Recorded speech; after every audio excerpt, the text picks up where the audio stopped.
नमस्कार दोस्तों, Byju's exam prep IAS Hindi के यूट्यूब प्लेटफॉर्म पर आप सभी का स्वागत है। आज हम आपके सामने 14 मई 2023 के दैनिक क्विज प्रस्तुत कर रहे हैं, जिसमें द हिंदू, इंडियन एक्सप्रेस तथा पीआईबी से संबंधित प्रमुख समाचारों को आधार बनाकर प्रारंभिक परीक्षा के प्रश्न आपको अभ्यास के लिए दिए जाएंगे। साथ साथ विगत वर्षों में यूपीएससी के द्वारा प्रारंभिक परीक्षा में पूछे गए प्रश्न हम आपको अभ्यास के लिए देंगे और अंत में आज के किसी महत्वपूर्ण तथ्य की चर्चा करेंगे।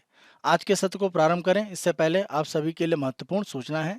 टारगेट प्रीलिम्स 2023 के संदर्भ में हमारा जो अंतिम सत्र है वो कल संचालित किया जाएगा, यानी 15 मई 2023 को, और यह रिपोर्ट और सूचकांक के संदर्भ में होगा। तो इस सत्र में लाइव रूप में आप 10 से 12 के बीच में भाग लें, जिससे कि रिपोर्ट और सूचकांक के संदर्भ में बीते वर्ष के जो भी प्रमुख रूप से अलग अलग भाग हैं उनकी हम चर्चा यहाँ पर करेंगे। जैसा हमने टारगेट प्रीलिम्स 2023 में 24 अप्रैल से लगातार अलग अलग विषय के संदर्भ में किया है, हम रिपोर्ट और सूचकांक को भी एमसीक्यू के माध्यम से चर्चा करेंगे।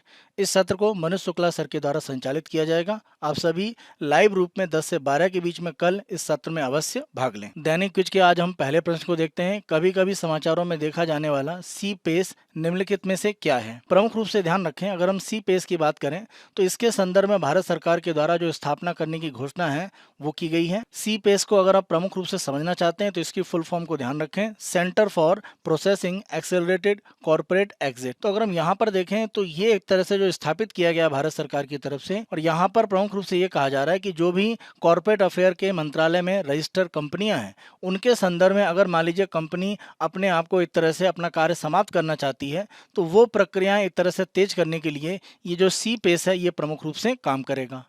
क्योंकि कोई भी कंपनी भारत में स्थापित हो रही है और वो मिनिस्ट्री ऑफ कॉर्पोरेट अफेयर्स में रजिस्टर्ड है, अगर अपने आप को वो समाप्त कर रही है, बंद कर रही है, अपना काम समाप्त करना चाहती है तो प्रक्रियाएं आसान होनी चाहिए। तो अभी प्रक्रियाएं थोड़ी सी लंबी होती हैं और ये भारत में व्यापार की सुगमता को थोड़ा हानि पहुंचाती हैं। इस आधार पर अगर हम देखें तो सी पेस का प्रमुख रूप से जो लाभ है वो किसी भी कंपनी के स्वैच्छिक रूप में जो परिसमापन है, वाइंडिंग अप है, उससे संबंधित है, और इस प्रक्रिया को मजबूत करने के लिए सी पेस जो केंद्र है वो प्रमुख रूप से काम करेगा, यानी हमारा उत्तर है बी। आज के दूसरे प्रश्न को हम देखते हैं। निम्नलिखित कथनों में से कौन से पूर्वी गंग वंश के संदर्भ में असत्य है? पहला, पूर्वी गंग ने ओडिशा, पश्चिम बंगाल और असम के अधिकांश आधुनिक क्षेत्र पर शासन किया। पूर्वी गंग वंश की स्थापना राजा अनंतवर्मन चोडगंग ने की थी। तीसरा, उन्होंने कोणार्क के सूर्य मंदिर जो एक यूनेस्को विश्व धरोहर स्थल है का निर्माण करवाया था। अगर हम पहले कथन की बात करें तो पूर्वी गंग वंश की अगर हम एक तरह से क्षेत्र की बात करते हैं तो प्रमुख रूप से उड़ीसा का लगभग कह सकते हैं पूर्ण भाग जो आधुनिक रूप में है वो इसमें शामिल था। पश्चिम बंगाल में अगर हम देखें तो कुछ दक्षिणी जिले शामिल थे। असम का क्षेत्र इसमें शामिल नहीं था। आंध्र प्रदेश, छत्तीसगढ़ के क्षेत्र जरूर थे, लेकिन असम का अधिकांश क्षेत्र था ऐसा नहीं है। इस आधार पर पहला कथन असत्य है। दूसरा, पूर्वी गंगवंश की स्थापना राजा अनंतवर्मन चोडगंग ने की थी, तो दूसरा कथन सत्य है। राजा अनंतवर्मन चोडगंग के द्वारा ही पूर्वी गंगवंश की स्थापना की गई थी। तीसरा, उन्होंने कोणार्क के सूर्य मंदिर जो एक यूनेस्को विश्व धरोहर स्थल है का निर्माण करवाया था। ध्यान रखिए, अगर हम कोणार्क के सूर्य मंदिर की बात करते हैं तो इसकी स्थापना पूर्वी गंगवंश के जो शासक हैं, यानी अगर हम नरसिम्हदेव फर्स्ट की बात करें, न कि अनंतवर्मन चोडगंग। इस आधार पर तीसरा कथन भी असत्य है। 1 और 3 दोनों असत्य हैं। तो हमसे पूछा गया कि कौन से यहाँ पर कथन असत्य हैं।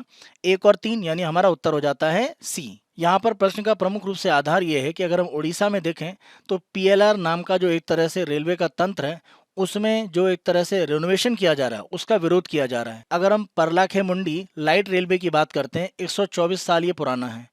इसकी स्थापना लगभग 1898 में ब्रिटिश समय में की गई थी। इस रेलवे लाइन के निर्माण में प्रमुख रूप से अगर हम योगदान देखें तो परलाखेमुंडी के उस समय के जो महाराजा थे गौराचंद्र गजपति नारायण देव द्वितीय, उनका योगदान था। और अगर हम तात्कालिक महाराज की बात करें तो ये पूर्वी गंग राजवंश से एक तरह से जो गजपति राजा थे उनके वंशज माने जाते हैं। परलाखेमुंडी लाइट रेलवे का जो रेनोवेशन करने की बात चल रही है उसका एक तरह से विरोध किया जा रहा है और कहा जा रहा है कि ये जो रेलवे का ट्रैक है इसको एक तरह से एक सांस्कृतिक दर्जा देकर संरक्षित करने के प्रयास किए जाएं। तीसरा प्रश्न हम देखते हैं, स्टॉर्म शैडो क्रूज मिसाइलों के संदर्भ में निम्नलिखित कथनों पर विचार कीजिए। अगर हम स्टॉर्म शैडो क्रूज मिसाइल की बात करें तो उसके संदर्भ में कुछ प्रमुख तथ्यों को आप ध्यान रखें, और ये मिसाइल चर्चा में इसलिए है क्योंकि इस मिसाइल को यूके के द्वारा यूक्रेन को देने की घोषणा की गई है जिससे कि वो रूस का सामना कर पाए। तो यहाँ पर ध्यान रखें कि ये जो मिसाइल है ये गहरी स्ट्राइक क्षमता एक तरह से रखती है, यानी काफ़ी दूर तक किसी भी दुश्मन देश के अंदरूनी भागों में हमला कर सकती है। ये फायर और फॉरगेट यानी दागो और भूल जाओ की तकनीक पर काम करती है। इसमें अगर हम देखें तो जड़त्वीय नेविगेशन सिस्टम यानी इनर्शियल नेविगेशन सिस्टम है, ये जीपीएस पर काम करती है और साथ साथ जो आसपास का एक तरह से टेरिटरी है, जो क्षेत्र है, वहाँ पर जो भी एक तरह से उच्चावच है यानी जो भी उच्च और निम्न क्षेत्र है उनके अनुसार ये प्रमुख रूप से हमला करती है। इस मिसाइल में अगर हम देखें तो ब्रोच वॉरहेड है जिसे हम बम रॉयल ऑर्डिनेंस ऑगमेंटेड चार्ज कहते हैं और ये उच्च प्रौद्योगिकी वॉरहेड है, यानी किसी भी लक्ष्य में एक तरह से हमला करने पर पहले वो लक्ष्य को एक तरह से काटता है, जगह बनाता है, उसके बाद अंदर घुस के वहां पर एक तरह से विस्फोट करता है। तो इस रूप में ये जो स्टॉर्म शैडो मिसाइल है ये काफ़ी एक तरह से महत्वपूर्ण मानी जाती है किसी भी तरह के जो एक तरह से दुश्मन देश के क्षेत्र है वहां पर हमला करने के लिए। इस मिसाइल को लड़ाकू विमान से लॉन्च किया जाता है जहां पर लक्ष्य होता है उससे लगभग 180 मील की दूरी पर, और ये एक तरह से जहां पर ऊंचाई पर गिराई जाती है मिसाइल, उसके बाद ये निचले भाग में जाती है यानी नीचे की तरफ डाइव करती है और कह सकते हैं कि फिर क्षैतिज गति करते हुए और अंतिम रूप में जहां हमला करना होता है वहां के लिए ये दोबारा एक तरह से ऊंचाई प्राप्त करके फिर हमला करती है। तो इस रूप में आप कह सकते हैं कि ये अपनी गति को और अपने एक तरह से जो ऊंचे और नीचे स्थान है वहां पर अपने आप को ले जा सकती है, इसीलिए ये मिसाइल काफ़ी खतरनाक मानी जाती है। और जैसा हमने बात किया इसमें ब्रॉक एक तरह से वॉरहेड होता है जो जहां पर हमला करना है वहां पर पहले जो भी हमला करने की जगह है उसको एक तरह से वहां पर छिद्र बनाता है, उसको एक तरह से काटता है और फिर जाकर अंदर विस्फोट करता है। तो इस रूप में काफ़ी इसे खतरनाक माना जाता है। अब अगर इसके संदर्भ में अलग अलग बिंदुओं को देखें, यह एक लंबी दूरी की हवा से लॉन्च की जाने वाली पारंपरिक आयुध वहन करने वाली गहन प्रहार करने वाली मिसाइल है जिसे फ्रांस स्थित एमबीडीए मिसाइल सिस्टम द्वारा निर्मित किया गया है। पहला कथन बिल्कुल सत्य है। दूसरा, 250 किलोमीटर से अधिक की रेंज के साथ स्टॉर्म शैडो का वजन 1300 किलोग्राम है और यह 5.10 मीटर लंबी है। दूसरा कथन सत्य है। तीसरा, यह दागो और भूल जाओ यानी फायर एंड फॉरगेट तकनीक से लैस है। तीनों कथन सत्य हैं, इसीलिए हमारा उत्तर हो जाता है डी। 1, 2, 3 तीनों सत्य हैं। चौथा प्रश्न हम देखते हैं, निम्नलिखित कथनों पर विचार कीजिए। वे एक प्रसिद्ध उर्दू और फारसी कवि थे जो 19वीं शताब्दी के दौरान भारत में रहते थे।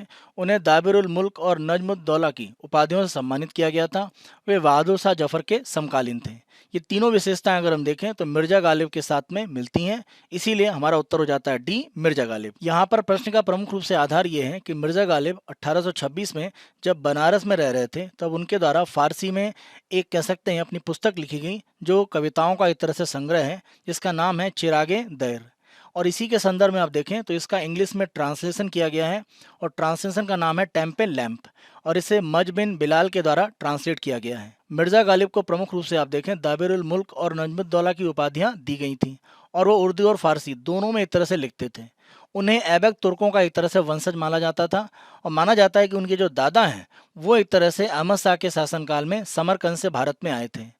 बहादुर शाह जफर द्वितीय ने 1854 में गालिब को कविताओं के लिए अपना शिक्षक नियुक्त किया और आगे चलकर उन्होंने अपने सबसे बड़े बेटे फखरुद्दीन मिर्जा का शिक्षक भी उनको नियुक्त किया। इसी दौरान बहादुर शाह जफर द्वितीय ने मिर्जा गालिब को मुगल दरबार का शाही इतिहासकार भी नियुक्त किया। दैनिक क्विज के दूसरे भाग में हम यूपीएससी के द्वारा विगत वर्षों में पूछे गए प्रश्न आपको अभ्यास के लिए देते हैं।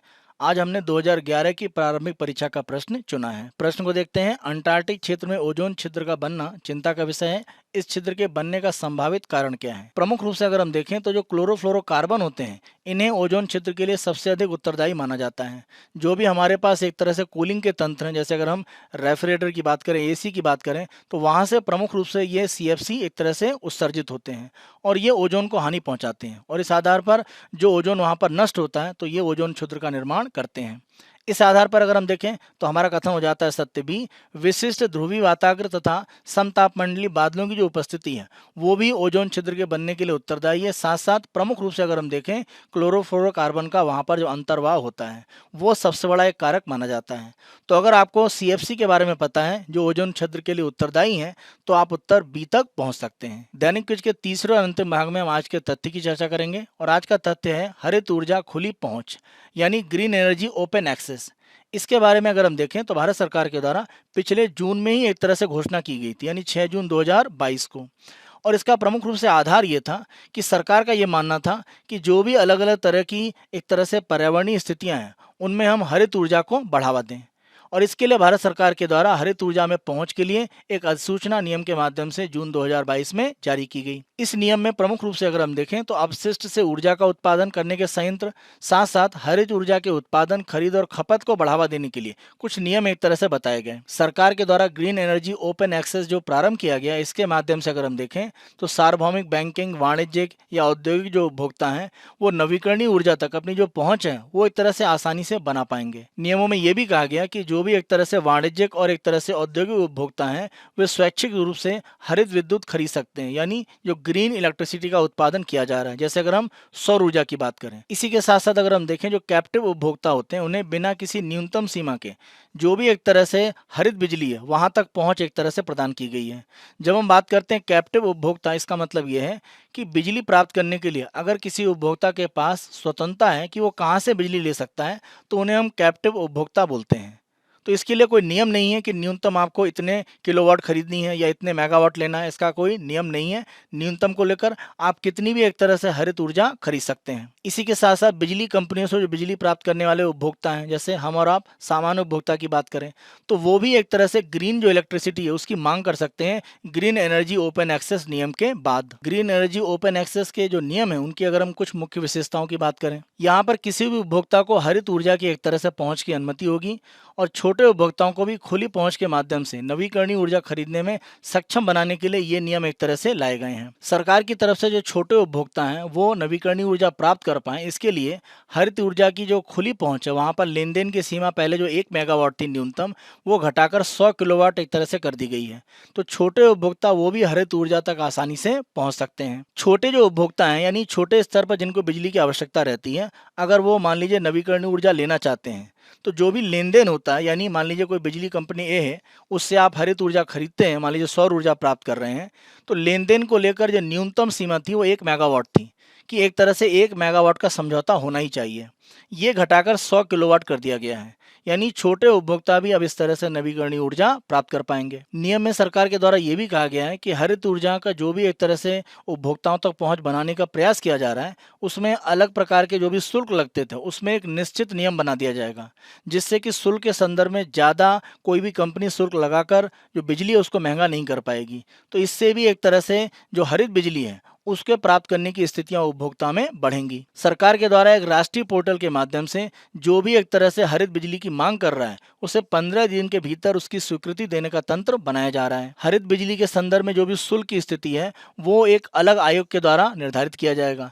इससे नवीकरणीय ऊर्जा के संदर्भ में जो भी एक तरह से कह सकते हैं पूरी प्रक्रिया है उसे बेचने की, खरीदने की, उसको काफी हद तक पारदर्शी बनाया जाएगा। इन नियमों के माध्यम से नवीकरणीय ऊर्जा के संदर्भ में जो भी कह सकते हैं प्रक्रियाएं व्यापारिक हैं वो एक समान हो जाएंगी। तो इससे माना जा रहा है कि जो भी एक तरह से व्यापारिक स्थितियां नवीकरणीय ऊर्जा की वो कहीं ना कहीं आसान होंगी। नियम में ये भी कहा गया है कि जो भी एक तरह से बिजली वितरण करने वाली कंपनियां जिनके पास इसका लाइसेंस है वो अधिशेष रूप में जो हरित ऊर्जा है उसको अनिवार्य रूप में एक तरह से अपने पास रखेंगे और उपभोक्ता को पहुंचाएंगे जैसी उनसे डिमांड की जाएगी। जिन जिन बिजली वितरण की कंपनियों को लाइसेंस दिया गया है बिजली वितरण के संदर्भ में, तो जो संस्थाएं बिजली एक तरह से नवीकरणीय ऊर्जा के रूप में खरीदती हैं तो समान दायित्व दिया गया है और सभी पर एक तरह से समान रूप में बाध्य दायित्व होगा कि कितनी नवीकरणीय ऊर्जा उनको खरीदनी है।